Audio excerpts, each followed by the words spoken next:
All right. Well, thank you for the very kind introduction. We are talking about a fun-ish topic, fun and complicated, something that a lot of us operators in D2C are always thinking about.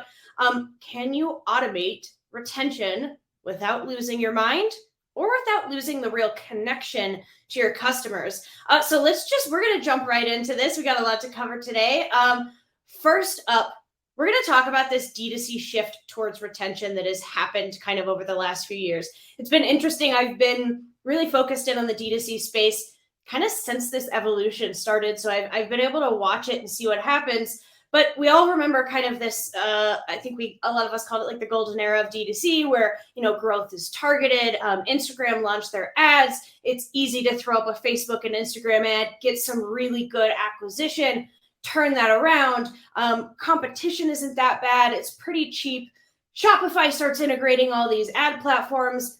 And then things kind of change in 2021, right? Especially with iOS 14 being released and CACs increasing, margins getting harder to find, customers getting harder to find. And that's where we've kind of come today, where we've shifted towards a more retention-based mindset. But it's more than just a simple shift to retention. It's actually a shift to retention-based growth. And in retention-based growth, it's very similar to how, a growth marketer is going to approach acquisition. An acquisition marketer is not going to say, oh, if we just build a better brand, that will eventually get us where we need to be on the ad side. That's not really a thought process that happens, right? But that is a thought process that often happens on retention. But actually what we're seeing now is there's a lot more growth marketing happening within retention than we think. And that's where this idea of automation and personalization start to come into play. So for most commonly talked about CLV strategies, we're really seeing them be future oriented, and they pay dividends in the long term. Think brand, product, community. But if you're a brand that's really thinking and working on retention-based growth, as we know you pretty much should be, you're going to want to find some low-hanging fruit that actually hits today and pays dividends much quicker. So I talk to a lot of brands all the time as a community manager, and this is the thing that I keep hearing is we get how important retention and lifetime value is, but we need results today or yesterday, please. So first, I want to talk about kind of the things that are going on right now. There are a lot of strategies out there. You're going to hear a lot today. You probably already heard a lot today that we're talking about, but they're not necessarily going to help you tomorrow or next week. They're going to help you months from now. And these strategies are often kind of more holistic to the brand. It's improving the brand experience, investing in content, building community, all really important investments for any D2C brand to make. But they're outside of an individual marketer's control. They take a long time to mature and a long time to really show what's going to happen. I think there's a really good way to look at this.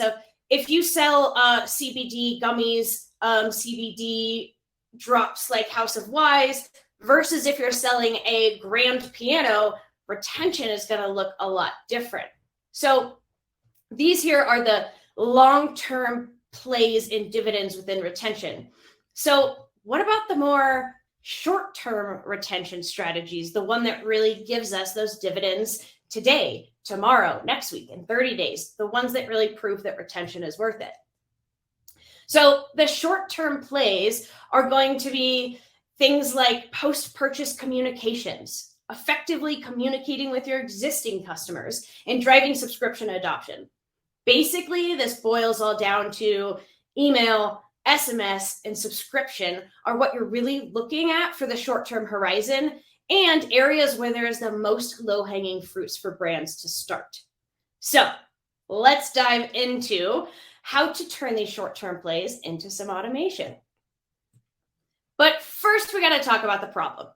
The problem with these short-term channels is that you want them to be personalized, but you also want them to be automated. But the thing that actually ends up at odds with each other is personalization and automation. For the most part, if you automate, it feels cold, and if you personalize, it's a ton of work to create and manage. And here's an example of what it really looks like if you want today for automation and personalization to work together. You end up building something like this massive flow you're watching zoom out and see gets crazier and crazier as it goes. This is a flow that is creating a lot of personalization, but also creates a massive headache and time and resource suck for your team. It's a time-consuming setup, even more time-consuming to manage. If you look at this flow, you can notice that, say this company, this brand were to add a new product, move a product, change anything about a product or SKU, all of a sudden you're having to go in and deal with this big mess and edit all of these automations and redo emails, and it becomes a really big headache. I like to call this kind of the wires behind the TV analogy. I also love this GIF so much. I think everybody knows what this feels like. It's, when you pull the TV out and you look behind, everything is so tangled together. You're better off just pulling everything out and starting over again if you're going to try to fix an automation that looks this crazy. If you have a change, you're basically dealing with a big stinking mess of wires that need to all of a sudden be fixed. So do you pull them out and start again? I don't know if that's the answer. So really what we're looking at is right now, we're kind of at odds with each other. What ends up being talked about in retention a lot is very future oriented, whereas anything in the near term is generally at odds with personalization and automation. So really TLDR of this is brands need retention tactics that pay dividends now, but most of our current tactics are future oriented. That doesn't mean they're not important, but they are future oriented.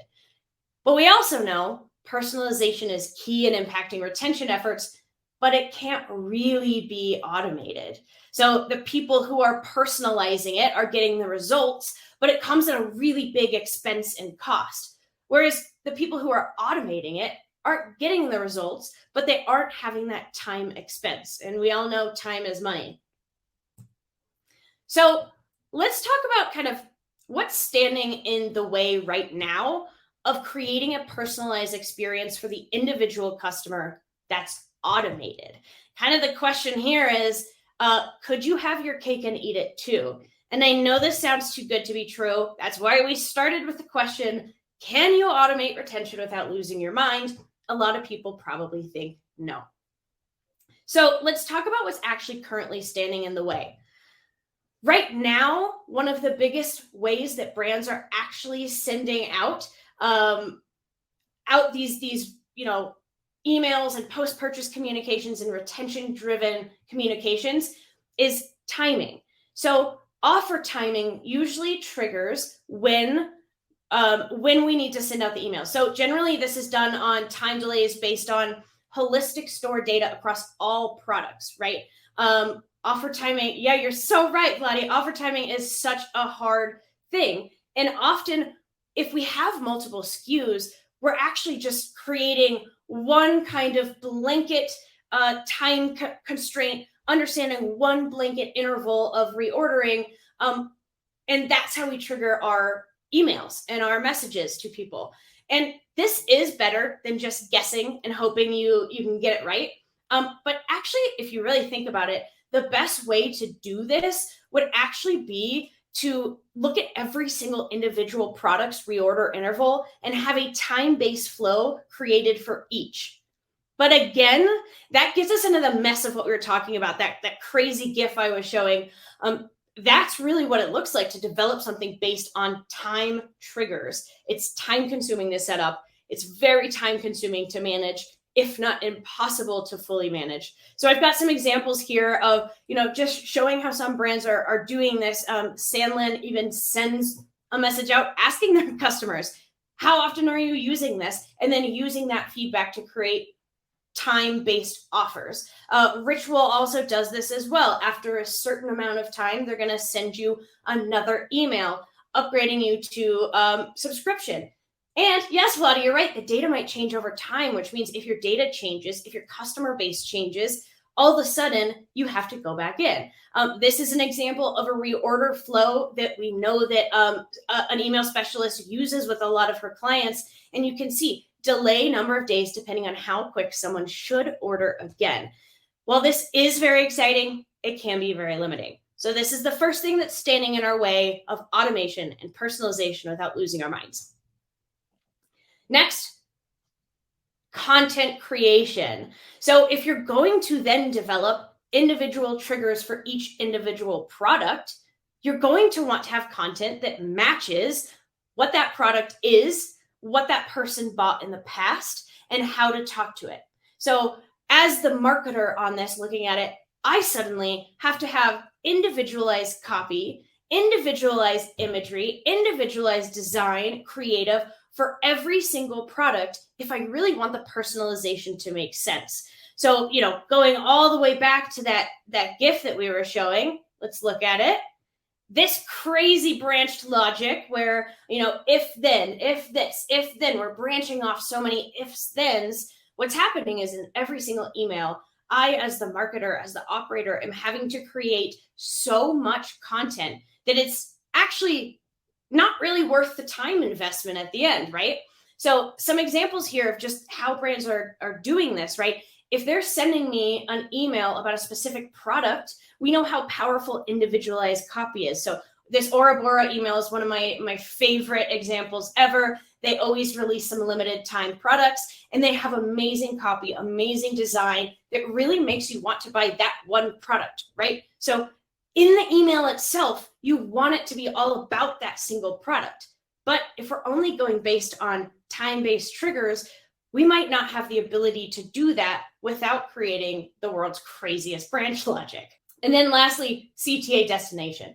I have to think about, where am I going to send this customer? What's the CTA of the email? Because if I'm truly going to personalize it, like I know I should, like I know will drive conversion, will drive ROI, will drive AOV, then I want to send people to the spot where they're most likely to convert, which most likely is going to be a specific PDP for the specific thing you are offering in the specific email. So when I click on this button from Ora Bora, I expect to go shop Tangerine Blossom. When I click on this shop now from Houseplant, I expect to go to the one that is now available in Rest. When I click one of these shops on Sandlands, I want to go to the Fall Asleep product or the Stay Asleep product. So really thinking about, where do I actually send somebody? So if all of these CTAs could point to a relevant spot per customer rather than per email, then we could just have an email rather than an email per product to send people to the right spot. So if you do this the way that it is happening right now, you're going to have to do lots of segmentation, lots of branch logic, back to that crazy GIF I've shown you guys a couple times. That's what it's going to look like. And then imagine one product runs out of stock. You're going to have to go all the way through that branch logic and go find that email, rewrite it, pause it, whatever it is, and hope it doesn't mess up any of your other automations. So can you have your cake and eat it too? Yes. We are talking about automated reordering. So thinking about that example that seems impossible before, the per customer automated reordering. If you think about the biggest brands out there like Starbucks, Postmates, Amazon, a lot of our favorite shopping experiences, they've really honed in on this because they understand reordering with ease and personalization. So going into Postmates and saying, I want to order the same Jimmy John's sandwich that I got last 15 times in one click, they've done that. But as D2C brands that are starting small, we often can't build that into our own tech ourselves. So automated reordering through repeat is quick and easy for the consumer. As the consumer, you get what you want to buy again in seconds. We know that most customers will reorder the same thing that they've bought again and again. I have examples right here on my desk. I've bought this House of Wise, 5 or 6 times now. I've bought this same chapstick 5 or 6 times now because it's created a habit in my life. It's also personalized to each shopper, not each email, which is a very important designation. So your next order starts with your last order, and it's there when you need it. The brand is coming to me as the consumer when it's easy to buy, when I am low, when I am in need, when I'm running out of my face lotion and my face is dry because I've been in the mountains. And it's also free of distraction. So I know that I want to reorder this House of Wise CBD again. When I get the trigger, when I get the email, when I get the SMS of it's time to buy it again, it's quick and easy to do it. It's personalized to me. It is there right when I need it, right at the right time, based on that specific product, not necessarily the entire site. And then it's free of distraction. I know how to get there quickly. I don't have to decline a pop-up. I don't have to say, no, I don't like free content and close the pop-up. I can purchase quickly and with repeat, often in less than 20 seconds. So if you're watching this GIF right now, you're kind of watching what this process looks like for a consumer. Noon sends out an email. There it is right there. You click on the content. It takes me to a PDP that is based on what I have previously purchased. I can change things if I need to, if I want to try something different, and I go straight to checkout. Really, really simple way to reorder. Very similar to how you would go on Postmates or Starbucks app and go previously ordered, one click, I want to do that again, and it's on its way. So this is essentially what Repeat is doing. What we are building is we are creating the best end-to-end reordering experience for your customers. One that is both personalized, but auto-personalized for your customer and automated for you. So the trigger is going to land at the right time. It's going to sync into the channels that you already use for your retention efforts, like email and SMS, like we talked about, those low-hanging fruit that we know works today and tomorrow. It's going to direct those customers then to a personalized cart based on their purchase history. And that's anchored in that past purchase history, just like the big boys, just like Amazon, just like Starbucks, without the cost of building your own entire app. And then we're going to provide all the insights that you and your team need to make your retention efforts go stronger, to understand more and more how people are reordering, how they're buying more, how they're getting into subscription. And those insights also make the automation smarter, which is going to make this whole thing even better over time. So here's what it looks like on the back end for a brand, right? First, you see this mess without Repeat, and then you can see how it switches in this GIF to how simple it gets when Repeat is triggering those reorder flows. So without Repeat, it's this crazy branch logic. You're going to need a whole team of people, or you're going to need a marketer that's only job is to make sure this thing doesn't break and is constantly managed and iterated upon, and is based on data that, like Vladi said in the chat, might be changing and might be different. So on the back end, it looks like this. Also, this is a nice, simple way to look at it. Placed order, wait 45 days. Did they order this or that? What about a custom case? Do we wait 10 days? Here's all these sorts of different emails. Versus with Repeat, we can see this customer is due to reorder, customer, not email. So we send replenish email 1, and then we wait 5 days and replenish email 2, wait 5 days, replenish email 3, et cetera, et cetera. We build these simple flows that are based on per product intervals and per customer data. So we saw what it looks like first in the back end for the brand. This is what it's going to look like without Repeat versus with Repeat. And then in the channels, what does it look like when you're using Repeat? These are all examples of brands using Repeat. So instead of having separate emails or SMS messages, depending on what a customer bought, based on your flow logic and trying to figure all these branches out, Repeat actually takes advantage of your dynamic content within Shopify through our integration to populate the email with the products that specific recipient of your email, that customer is due to reorder. So the experience is personal, it's quick, and it has just the right amount of opportunities to boost conversion rate and AOV over your typical multi-branch flow. So looking at these right now, Strix is such a great example. They have used this automation that we have that is pulling in the dynamic content. So this is an email of, hey, don't get caught without it when you need it. Reorder today. And it is showing you right in the email what you just reordered. So when you click that reorder now, it is taking you to a cart with those specific products on it. And I'll show you in just a second some more exciting stuff. Same thing with Curie here, showing this image of the one flavor or scent because that is the last one that I reordered. You can see it here in Snacklins. More Snacklins, please. Tommy, great question. Timing happens through repeat because it is based on individual products, and we'll get into that in just a second. So this is what it looks like in the channel, and it is taking away that what we talked about, kind of the things that are stopping us right now. Timing and the triggers based on timing versus based on product. So holistic store data versus per product data. Second was, now as a marketer, I have to create all of this individual content for all of these emails. Now you don't have to do that. You can create one replenishment email that, based on who is opening the email, the content's going to be different. So if I open this Strix email, this is going to be what I see because that is what I bought last.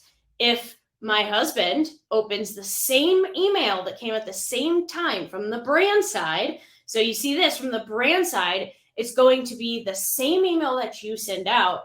The customer is going to get something different. Maybe my husband has not ordered the tinted moisturizer, but has ordered the brow and beard gel and the under eye stick that they have.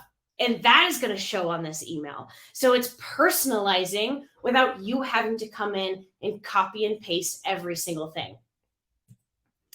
And then to the cart. So now we've gotten all the way, they've clicked through the cart. Trigger timing is specific to the customer, and dynamic content is based on what they bought in the past. All that's left now is figuring out how to send the customer to the right place to buy. So we talked about, if we're going to personalize and do all this branch logic, where are we sending them? We want to send them to a specific PDP or a place that's very focused on conversion, and having to do that on individual emails is really hard. So this is where Repeat comes in. Repeat has this covered for you too. Instead of branching your flows to send customers to specific PDPs, all you have to do is use our Repeat Cart URL as the CTA, and it's a variable CTA. So each customer is sent to a cart that is personalized and anchored in their own purchase history. So you can see this right here. Due to reorder was a sampler pack. You can also see what is previously purchased. And then there's another bonus section of our cart, which is you might also like. This is where a lot of brands will put in things, due for reorder. Last time I needed to reorder Liquid Death, I had a 12 pack. Previously ordered, I had tried one of the flavored seltzer waters from Liquid Death. So I could also add that to the cart if I wanted to. And then I love this because it just came in 5 minutes before I got on the call. The you might also like section of my last reorder email and cart from Liquid Death was merchandise. And as you can see, I am now wearing a Liquid Death t-shirt, which means I've gone from someone who bought once or twice a 12 pack of sparkling water and tried a flavored water to now I have bought again the same thing that I bought, and I have bought merch from the brand. So I'm a pretty bought in customer. So sorry guys. And then lastly, we have actionable insights. So these actionable insights will help you better understand. Tommy, answering your question now, how do we know how to get the timing right? So our insights are showing you lots of things. So typical time between orders at a store level, interesting thing to look at, but let's go deeper into this. Typical time between orders at a product level. So you can now see product A, product B, product C, and then can create communications around those specific product intervals that are not based on holistic store data. They're based on the specific product's interval timeline. So, if I have House of Wise CBD drops, but I also have House of Wise's Sept gummies, I might actually be using one more so than the other. I'm not going to answer that question though. I might be using one or more in a different interval. and consumers might be using them differently. Bloom is a great example of this. Bloom Skincare, they have an acne oil that I use every single day, twice a day. And I also have one of their masks that I use about once a week that is more recommended to be used once a week. So if you were to look at their holistic store data, it's going to be skewed because of those different SKUs, right? It's going to be a different timing for each individual product. But this is why we're not automating personalization right now, is because we can't do it without a ton of work, and we actually don't have the data. Repeat gives you this data. Let's look at even more analytics. We're also showing you first product order versus replenishment intervals. So if I ordered the Bloom acne oil first, then when am I most likely to reorder again? And do I reorder the same thing, or what do I reorder next? So based on second product. Lovely data. I love that comment. Another one that we report on inside your dashboard, replenishment intervals by order count. How many orders have I made? So you can start to see things like the customers that have ordered 4 times in a row, this is their interval. This is when they tend to go. You're starting to be able to see the real routines your customers are getting with your products, which is so important. Nick Sharma had a tweet once that I reference all the time, which is the best products live inside a routine or a habit for your customers. This is allowing you as a brand to see what do those habits actually look like and how do they act in the real world. And then you can create those emails based on this without having to create 1,000 different emails. And then lastly, reorder probability versus order number. So what is the probability that I will order again based on what order I'm at? Obviously, this graph goes up. I think if we all sit down and really think about it, if I've ordered 7 times, I'm pretty likely to order an 8th time. If I've ordered 2 times, I might be a little less likely to go to 3. So driving up that retention based on how many orders I am at as a customer. So these insights that Repeat gives you is really completing that whole circle. It's giving you an effective feedback loop for your data to make your automation and personalization efforts really central to maximizing lifetime value of customers and success of your retention efforts in a quick turnaround and less time than it takes to go. If we improve our brand mission, in 6 months do we have better retention? This is going, if we know our interval for this product is 30 days, can I get someone to order 3? Because then they are 75% more likely to buy again. So just coming back all the way to this end-to-end reordering with Repeat. So automation, we're triggering your message at the right time, in the right place, in the right channel, based on per product data, not store-wide data, because every product is used differently, whether we believe it or not, whether we want to believe it or not. That is the truth of how it happens when we have multiple SKUs. Next, we're putting it in the best channels that direct customers to convert. So email, SMS, QR codes. We didn't go into much of that today because I wanted to focus on the automation part. Email and SMS, we're going through your most low-hanging fruit channels that turn around quickly. And then they're clicking into those channels. They're getting dynamic content that is personalized, that you do not have to build. And then they're clicking through to a personalized order again section, a cart that is anchored to their specific purchase history, which is super powerful. And then lastly, we're providing insights that make both your team and our automations better. So you can come into this data and take a lot of information and go to other channels to use it, to understand how people are using your products, to understand how maybe you change the way your product is packaged. Maybe you change how much you're sending out. Maybe you change the pamphlet that you send in the box that tells people how to use it. Maybe you encourage people to use it a different way. And so it makes your team smarter on retention, but it also makes the automation smarter. So Valdi, I think you were the one who mentioned it in the chat earlier, is the data can change. Your customer base can change. If you go do some crazy partnership and you get this, whole new influx of customers, or Black Friday, Cyber Monday is coming up. You get a whole new influx of customers that act a little differently than they did before. All of a sudden, these replenishment intervals are changing. If you have repeat, we are watching that, and our automations, our triggers, our messages, everything is changing with the data. We're following the customers. It is true personalization. So I only have a couple minutes left, so I just want to go through some examples. We are powering reorders for the fastest growing CPG brands out there. These are the brands that are really honed into what we talked about at the very, very beginning, retention-based growth, actually making growth and positive ROI from existing customers. So, we've got people from Drops, Dr. Squatch, Vegamore, Feastables, who just got into retail this week, Lollipop, I think everybody here knows Lollipop. If you don't, go try it, Bora, Midday Squares, lots of brands that are really trying to create long-lasting and standing brands that are continually growing. They're using repeat to service their customers with personalized reorder programs that are not taking too much time from their team. And just to give you a couple examples, Olipop has added easy reordering CTAs in a lot of their email flows. You can see this, restock your favorites. We've saved them for you, order again. This link is going to go to one of those beautiful carts. Where's my beautiful cart? Right there. It's going to go to that cart, which is going to be different for every single customer. I think that's really important to remember, is that these carts are pulling in the past purchase behavior.